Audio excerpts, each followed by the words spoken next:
Buen día a los presentes.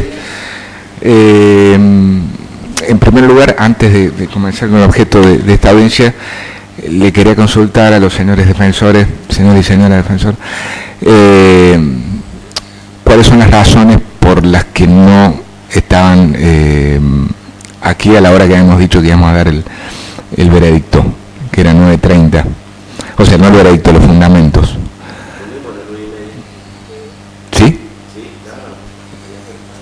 ¿Estaban? Bueno, me informaron de que no estaban, por eso no arrancamos esa hora. De hecho, esa hora estuvimos sentados aquí.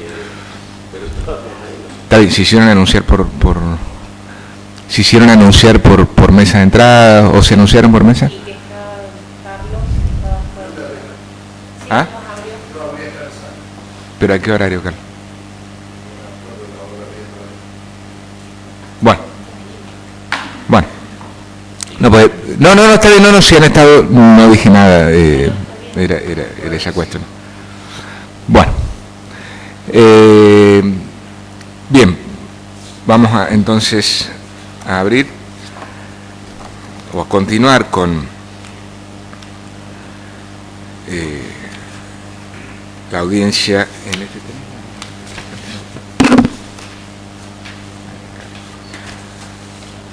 Audiencia en este debate oral que se ha desarrollado en los autos Pino Arenas, Carlos Fabián, abuso sexual simple, reiterado, agravado por la relación de convivencia con la menor víctima, expediente 221-987/17. Tal cual estaba previsto, vamos a dar los fundamentos, o sea, las razones que explican la decisión que ya diéramos el día lunes con el dictado del veredicto al finalizar el debate. Hemos distribuido las tareas a los fines de dar el fundamento y en primer lugar se va a expresar la doctora Vinegra. Le doy la palabra, doctora. Gracias, doctor. Buenos días a las partes, a todos los presentes. Bueno, como lo ha ya introducido el doctor y como ya también nos anticipáramos al mencionar el veredicto el pasado 28 de noviembre, respecto a la primera cuestión, en torno a si era factible o si se encontraba probado el hecho por el cual se había formado causa en relación al señor Pino y si él mismo podría resultar autor de los hechos por los cuales fue convocado a juicio, anticipamos que nos pronunciábamos por la negativa en torno a la ausencia por la exclusiva razón, digamos, de la ausencia de acusación de fiscalía y respecto a lo cual me voy a expedir seguidamente.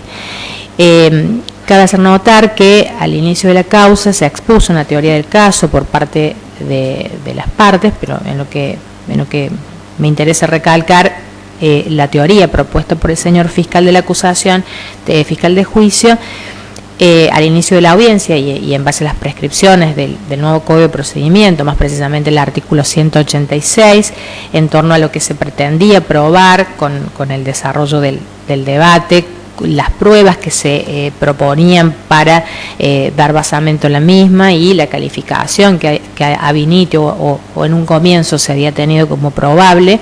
Esto es la de abuso sexual simple, calificado por la situación de convivencia con una menor de 18 años, artículo 119, primer párrafo y cuarto, en relación al inciso F del Código Penal.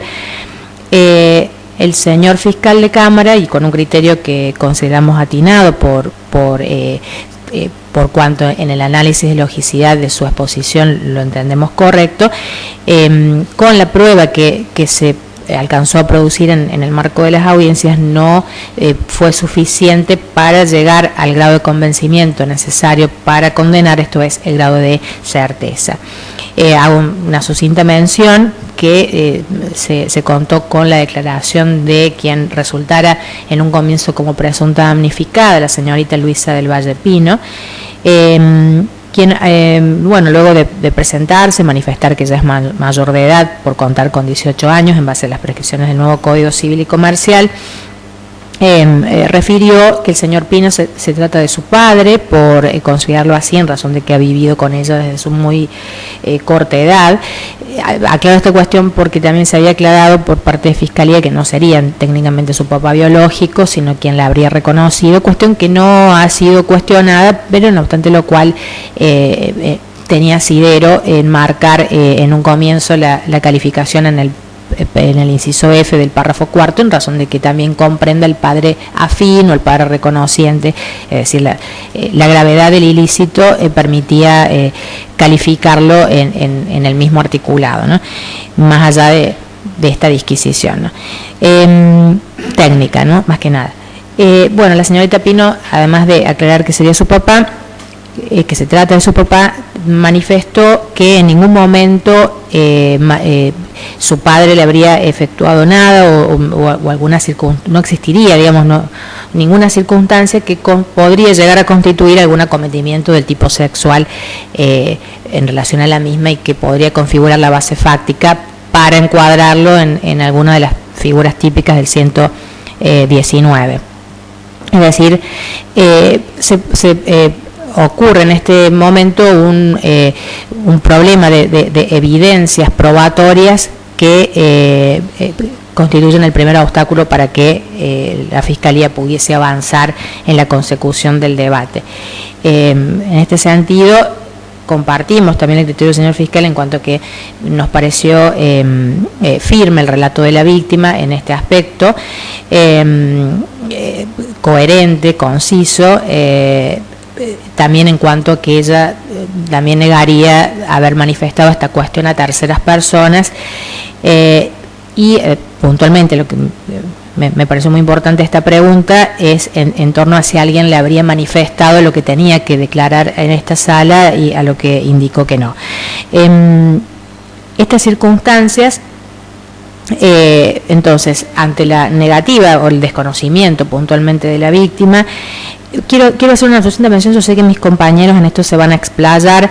Estamos en una etapa de reconocimiento y de develación de los derechos humanos en que nos obligan a expedirnos con perspectiva de género, y en este sentido siempre la declaración de una víctima es un resorte importante para un proceso, pero para el sistema acusatorio o para el sistema mixto con el que veníamos trabajando hasta el año pasado, también es cierto que solo la declaración de la víctima no puede permitir una condena, y que en este punto es necesario que se halle un basamento en otros elementos probatorios o evidencias. Y lo que en algún momento implicó un sostén, o sea, otra clase de evidencias que apoyaban una declaración incriminante de la víctima y que nos permitieron llegar a este estado del debate, esto es, las declaraciones hago mención de lo manifestado en la primera audiencia, de una tía de la por entonces menor y hermana del imputado, señora Rosana Arenas, que en algún momento habría incriminado al señor Pino, el de una sobrina, señorita Leticia Serrano, y de una enfermera, Natalia Torres. Fiscalía manifestó que se tratarían solamente de testigos de oídas, es decir, en rigor, para el nuevo sistema se tratan de testigos indirectos que pondrían en tela de juicio la primera teoría del caso en este punto, ¿no? Entonces, en el sentido de que si el hecho existió o no existió, este principio de duda es lo que obstaculiza poder llegar a un grado de certeza, ¿no? Otra cuestión importante es que no se cuenta con una cámara Gesell.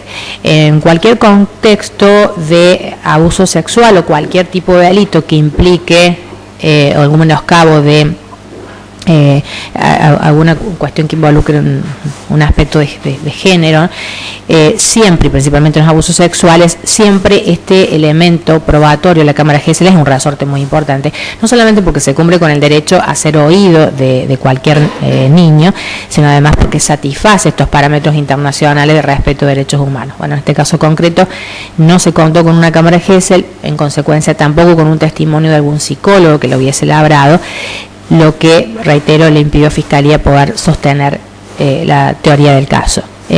Y siendo que el objeto de la prueba es fundar los hechos que posteriormente permitirán la aplicación del derecho, es que nos pronunciamos en torno a la absolución del imputado, principalmente por las pautas que emanan del sistema acusatorio y adversarial ahora vigente. Ese sería mi voto. Bien, gracias, doctora. Ahora la doctora Ehrlich va a ampliar un poco la cuestión sí, con alguna jurisprudencia y doctrina sí, aplicable al caso. Bien, no, en este sentido digo que en este caso, como conforme lo refirió la doctora Guino al principio de su exposición, los argumentos ofrecidos por el señor fiscal de juicio para desistir de la acusación superan el estándar mínimo de fundamentación puesto a cargo del ministerio que representa y por lo tanto no queda sino respetar la postura del titular de la acción penal pública, atento a la división de funciones que postula la Carta Magna y las leyes dictadas en consecuencia. Con relación a la jurisprudencia que voy a citar, que tiene que ver directamente con este tema, la Corte Suprema de Justicia de la Nación en Quiroga, fallos 327, 58, 63, de fecha 23 de diciembre del 2004, señaló que si el acusador declina la prosecución del proceso, el juzgador no puede suplantarlo en su rol sin romper el juego de equilibrio entre las partes, resignando la imparcialidad y afectando las garantías que la Constitución y la ley consideran vigentes desde la imputación. Y asimismo, la exigencia de la acusación requiere que dicho acto provenga de un tercero diferente de quien debe juzgar, de manera que éste no esté comprometido con la imputación que debe resolver.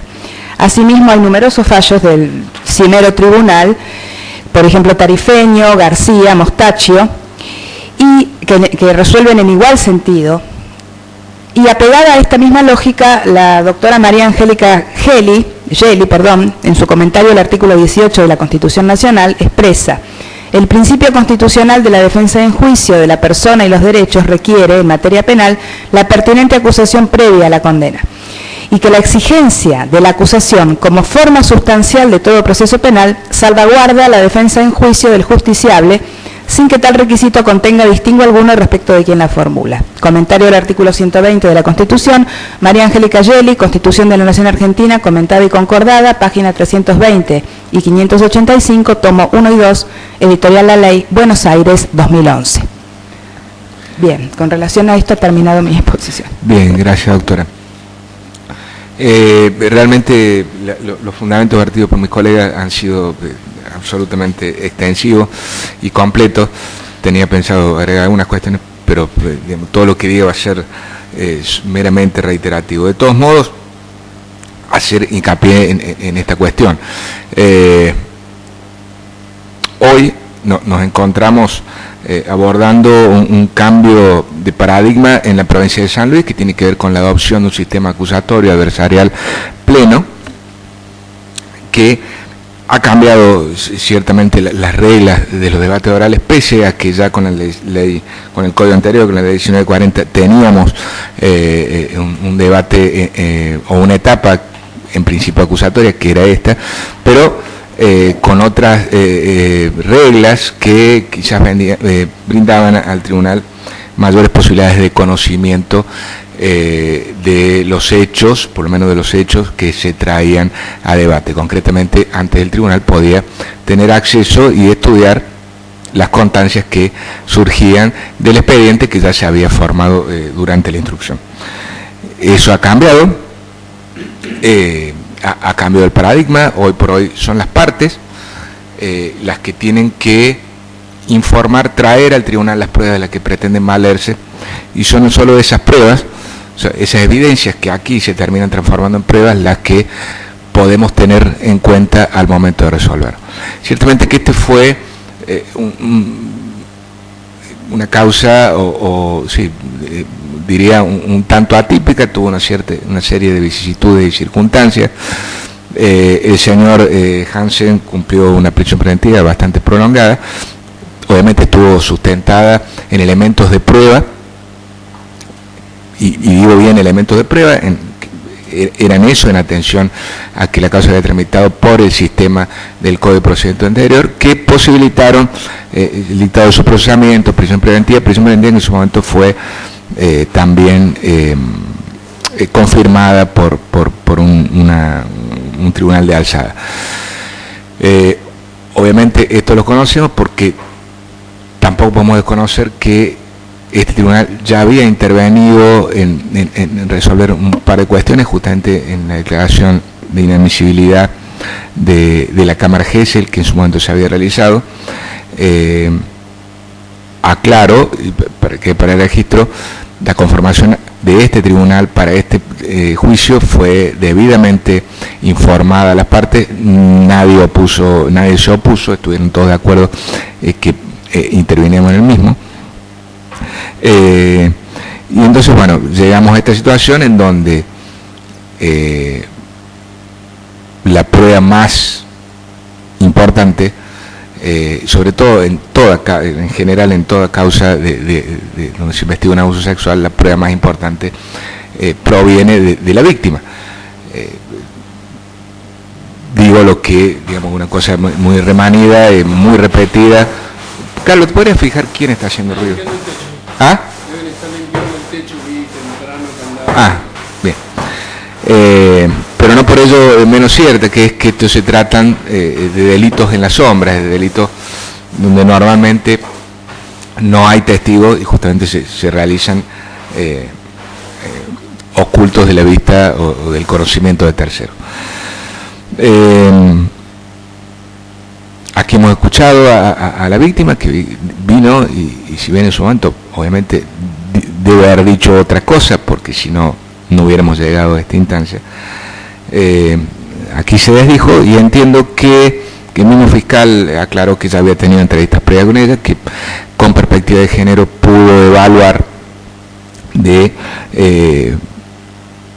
circunstancias o el contexto en el cual ella se desdecía, y evidentemente ha podido evaluar que o no estaba faltando la verdad, o por lo menos que no había elementos como para pensar que de alguna manera usted hubiera sido encontrado compelida para dar la declaración en la forma que lo hizo. Y también consideró que el resto de la prueba o el resto de las evidencias que habían sido colectadas, que pensaba ingresar al debate, no iban a resultar suficientes para abonar la hipótesis que él mismo nos diera al momento del alegato de apertura. Con lo cual nos parece lógico y razonable que en aras quizás de la economía y seguridad procesal haya decidido adelantar que no iba a concretar acusación alguna.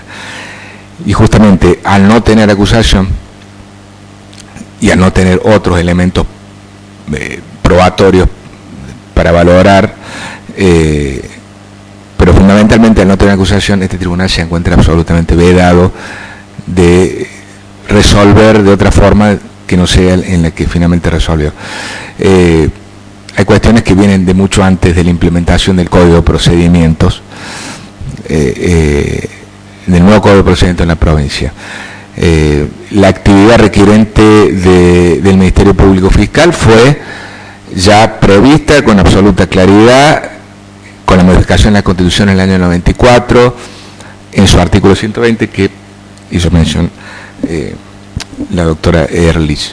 O sea, a partir de allí se requirió una modificación de ciertas prácticas que otorgan mayor preeminencia a la actividad del Ministerio Público Fiscal por sobre lo que tradicionalmente había sido materia casi reservada a la decisión de los magistrados. Obviamente esto lleva una evolución que quizás recién está llegando a nuestra provincia este año, en otras lo ha hecho ya en años anteriores, sin duda con dificultades y con las tensiones propias que generan este tipo de cambios. Y lo otro que nunca se ha discutido es que para que haya un proceso válido tiene que haber acusación, defensa, prueba y sentencia. Y por sentencia entendemos el procedimiento que involucra un debate oral. Si falta alguno de estos elementos, es imposible llegar a una condena de ningún tipo. Es decir, no hay una acusación, es imposible condenar. Creo que me he extendido demasiado. Perdón, Pino Arenas, dije Hansen. Bueno, estamos... bien, Esos son los fundamentos. Yo entiendo que solamente he agregado palabras probablemente sin mayor contenido a lo que han dicho mis colegas, pero pretendía hacer esas aclaraciones, con lo cual entiendo y espero, sobre todo para las partes y sobre todo para el señor Pino Arenas, quedó claro cuál es el razonamiento, cuál es el camino de pensamiento que hemos seguido para llegar a la solución a la que finalmente arribamos. Con lo cual damos por terminado la presente audiencia y ya, ya definitivamente clausurado el debate ahora. Muchas gracias, que tengan buen día y pueden retirarse.